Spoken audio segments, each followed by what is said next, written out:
Hey everybody, this is Erik Shellenberger from the Restaurant and Bar Marketing Podcast, coming to you from Los Angeles, California. Thank you for joining me. So today I want to talk about AI and how AI can help you or how it can be a detriment to marketing or running your bar or restaurant. I Googled this pretty simple thing and came up with some sort of results that are a little concerning, and actually some of it's very helpful. I wrote about AI. My fourth book in the Restaurant and Bar Marketing series is all about AI.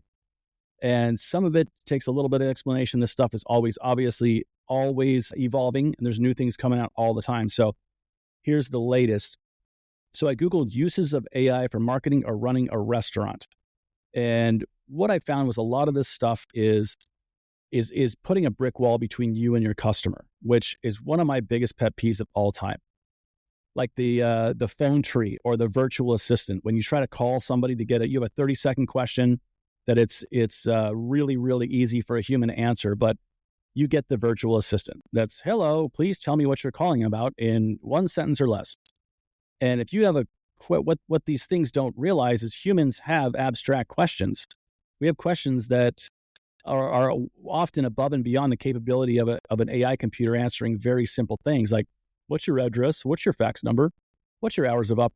Everybody, the things that AI can answer are easily Googleable within 30 seconds. You can find them online. So it's not really much help there. For me, I call it a frustration generator. So what these do is now I'm getting more and more heated as this thing says, I'm sorry, please repeat your question in slower and easier to understand. Like, man, I recently had a derogatory mark on my credit by a credit union that I use, and which wasn't a legitimate mark. So I called them. I get the virtual assistant. How am I supposed to tell an AI computer, hey, you guys put a derogatory mark on my credit, even though I showed that I paid it in time, everything's cool on my end. What happened here?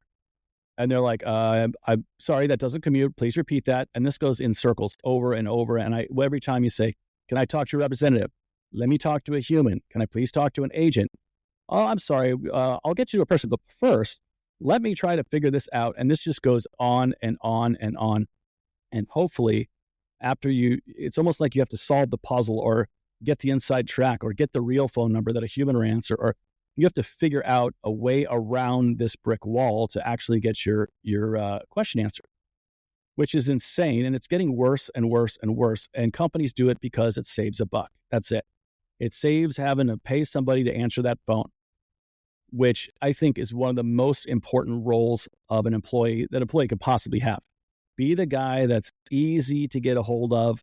Be the answer from a human on the other end of the phone that you can take care of that customer. Yeah, hey, I lost a pair of glasses there last night. Could you check? Sure. Yep, I got them. I'll hold them for you at the hostess stand. Thank you, bye. What if you were to try and tell that to an AI computer answer the phone? It would be endless frustration. And if the AI computer is set to answer that phone, now there's no way that person can actually talk to a human without going through this rigmarole or leaving a message, which is never going to get returned. So this person has to stop what they're doing, put their day on hold, drive down there, walk in the door, ask them if they found these glasses. Yep, here you go. Thank you. Which if they didn't have them, he just wasted half his day or, however long it takes to go down there. Now he has a very bad taste in his mouth about that business because of this brick wall. So anyway, back to the list of what Google says are uses of AI for marketing or running a restaurant. Key applications of AI restaurant marketing operations: personalized marketing, analyzing customer data to create targeted campaigns with tailored offers and promotions based on individual preferences and past behavior. I hate how they word these because it sounds like you're reading a legal document that a lawyer wrote up, and they're worded awfully. They're not worded like you and I talk. So here's what that means. This means all of your customer data in your POS, they want to have you create a targeted offer or a campaign based on the preferences and past behaviors. So if you're a cafe, you have brunch, you have lunch. Cafe is a bad example. You're a restaurant with brunch, lunch, dinner, right?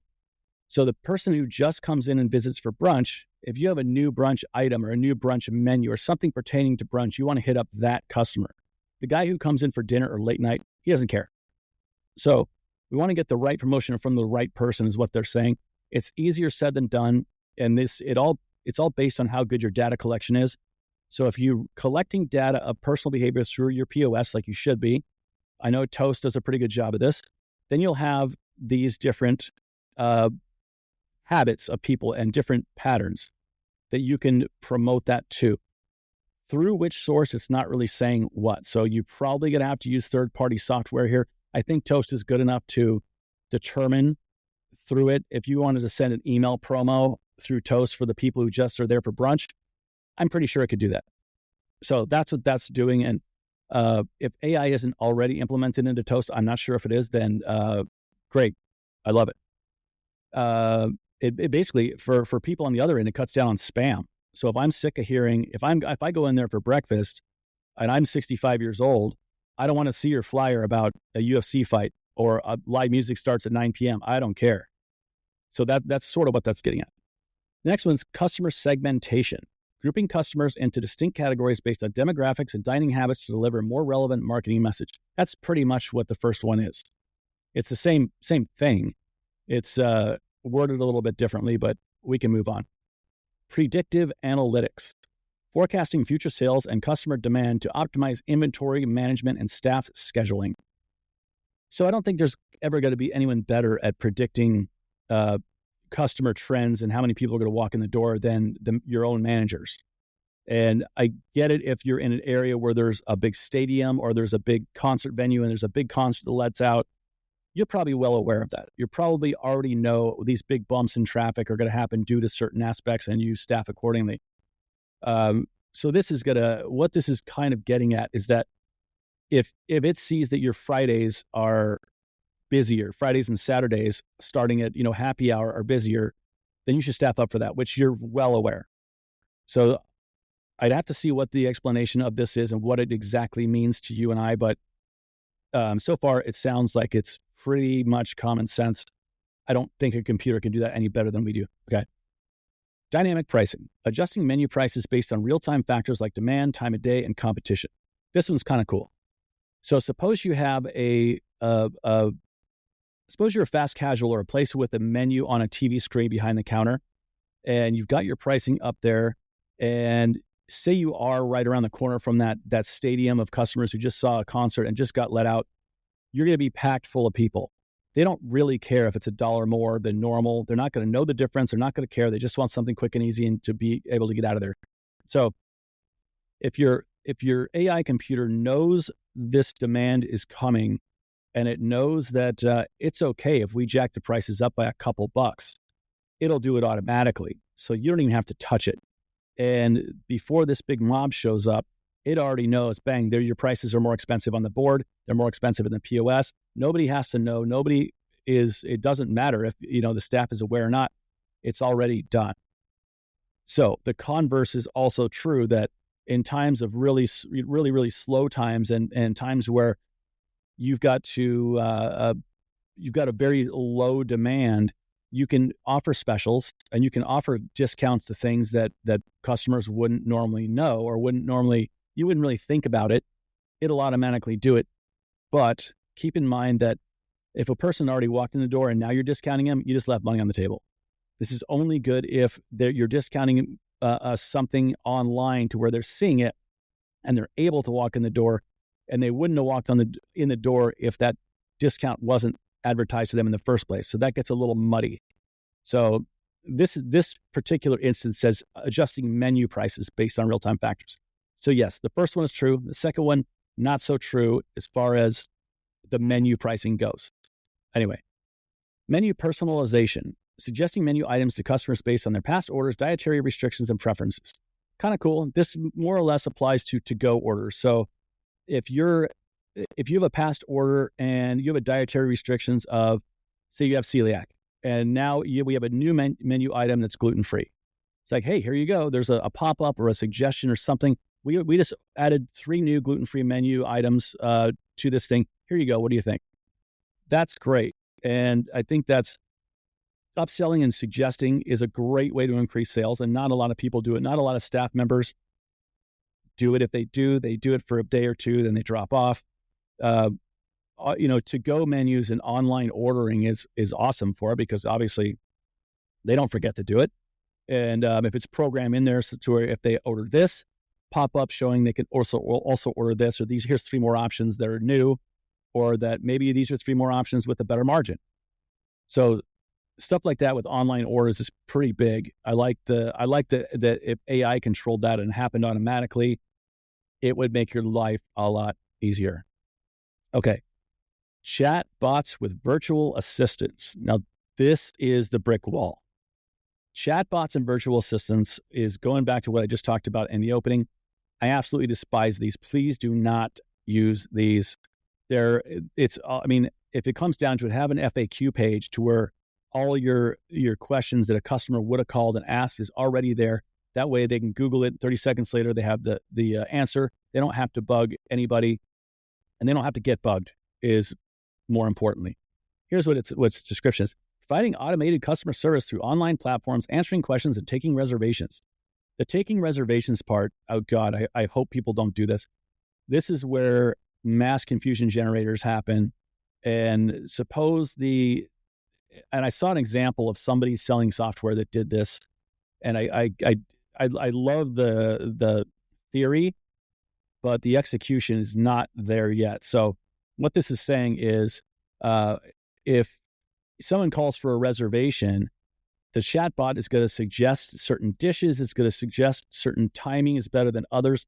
It's going to suggest different menu items. And if they say what time's happy hour, if the virtual assistant hadn't got the updated happy hour, that now it's 3 to 7, not 2 to 7, they're going to say the wrong things, and the reservations easily get screwed up. If they had everybody who makes a reservation has a question. It's not just like, hey, 2 at 8 o'clock, thanks, bye. There's a lot of times 2 at 8 o'clock, I may have a third. Is that okay if a third joins us? Well, if you have a 2 top and 3 show up, now you have to restructure your whole dining room if you're at capacity, because that won't work. If you have a 4 top and 3 show up, no problem. But this is the kind of things that this thing's not really going to think of or not going to be good at quite yet. I think eventually it's going to be awesome. Social media management. Analyzing social media sentiment, identifying relevant trends, and optimizing post scheduling and content. All right, if you know me, if you've read my books, you know I'm not a huge fan of social media for marketing, and I'm the only one that owns a marketing company for bars and restaurants that's ever going to tell you that. A lot of companies rely on social media. It's all they do. It's visual. It's fun in some cases. It's very entertaining. It's something that's stimulating. People can wrap their head around it. All the other AI things and kind of behind the scenes analytics and ranking tools that I use, honestly, are not sexy. But this is why everybody gravitates to social media, because it's visual. So, analyzing social media sentiment, we're basically, by having AI run social media pages, we're taking the social out of social media. This is no longer a social media page. It's a computer media page. It's what it is. So you're not connecting with your customers. You're not answering real questions. You're not having any idea what they're talking about. So if somebody comes in based on what social media told them to come in and do, and they said, yeah, I hear you're showing the Miami game at 6. And they're like, what are you talking about? No, the Miami game is on at 6. We just don't have it in this. We don't have that package or whatever it is. Now you're pissing people off the minute they walk in the door. So I would say, again, this is one day this may work, but I think the minute AI takes over social media, people are going to tune out, because I don't want to know what a computer has to say about a business. I don't care what AI has to say about making posts and engaging with me. If I know a computer's engaging with me, that is pretty much the definition of spam in my book. And I'm not going to pay that any mind. So please keep the social in social media. Okay. Review analysis, monitoring online reviews to identify areas of improvement, respond to your customer feedback. This is one of the things that I do for a living and that I offer at Bar Marketing Basics is review response on behalf of my clients. So the review response that I do, I do it. I don't have a guy. I don't send it to India. I don't have a computer do it. I personally respond to every single one of my reviews for my clients.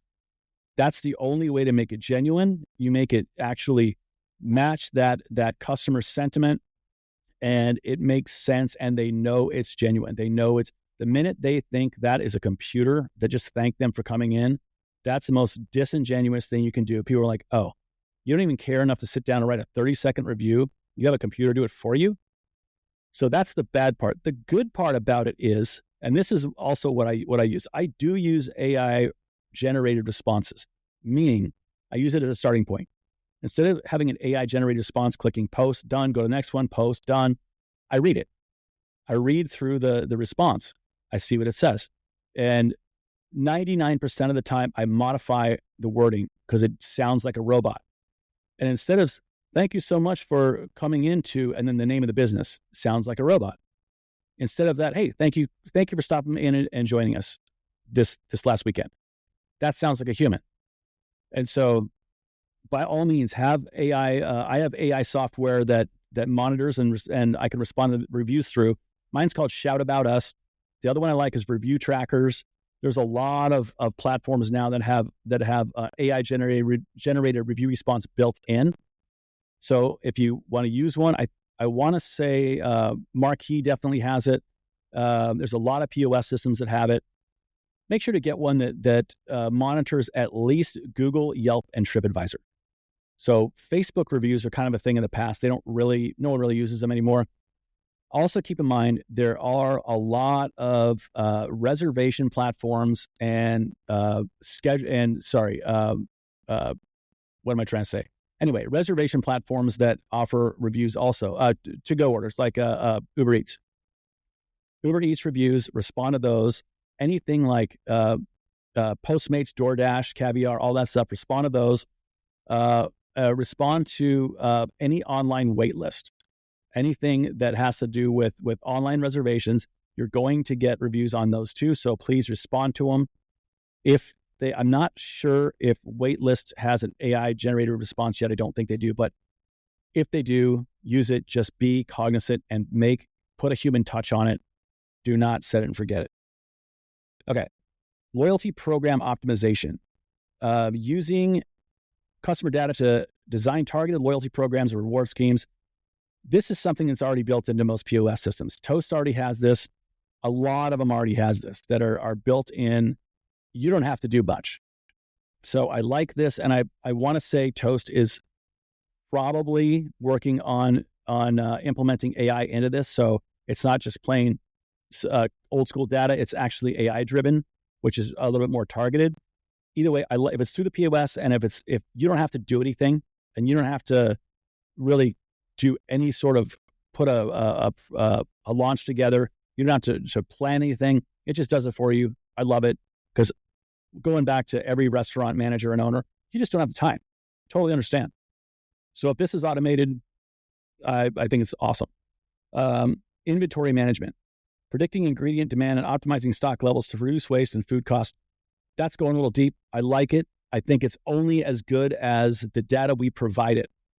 So if we have an ordering system that this thing could hook up to and it knows what our inventory is, but as we all know, inventory is rarely accurate. So if there's a way to make this accurate, if there's a way to feed an inventory management AI tool the correct data, I think it'd be amazing. I just think that's a tall order, and maybe that will happen one day, but I don't think we're quite there yet. Kitchen operations efficiency. This is the last one. Optimizing cooking times and order flow to improve kitchen efficiency. I wish I knew more about. I mean, I used to work in plenty of kitchens back in the day, but that was a long, long time ago. So I don't know how this would work. I don't know how they would possibly implement that. Optimizing cooking times and order flow to improve kitchen cooking time. I guess it sounds to me like it would time orders to come in the correct timing and maybe group some of the same order together. I'm not sure what that would do. I'm not much help there. Anyway, there's a whole other list of this stuff. That's the basics, and that's the ones that I see over and over and over being taught to people. Just keep in mind that with every one of these advantages, there's a disadvantage. And if there's one takeaway from this podcast, do not put a brick wall between you and the customer. That's the quickest way to lose people, the quickest way to fire up that frustration generator, and the quickest way that me as a customer, I'm out. So anyway, this is a real quick kind of rundown on AI tools. I've got a whole bunch more AI podcasts in the future, so stay tuned. I appreciate you. Thank you.